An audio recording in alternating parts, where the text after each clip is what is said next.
Vieš čo? Ja som počul, že ten cisárak si ženy vyberajú, lebo je to ľahšie. Že akože obídu celý pôrod. Shortcut, chápeš? Shortcut?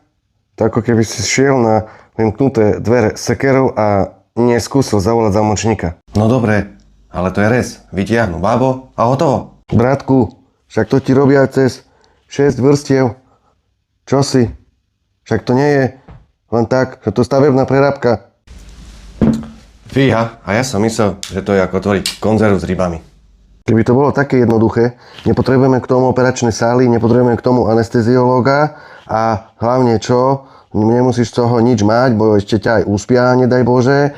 A cisársky rez hlavne boli potom. Takže ten cisárak nie je prechádzka ružovou záhradou, že? Ale musíš uznať, že ani ten pôrod. Presne tak.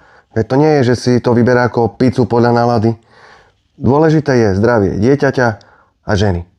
Ale týmto spôsobom sa minimálne ochudobní o šancu na pekný, prirodzený pôrod bez poranení, po ktorom môže 3 hodinky na to tancovať. Tancovať. Tak, na hrdinky, čo to zvládajú akýmkoľvek spôsobom. A na to, že my chlapi aspoň vieme piť pivo a nezavádzať, kde nás treba.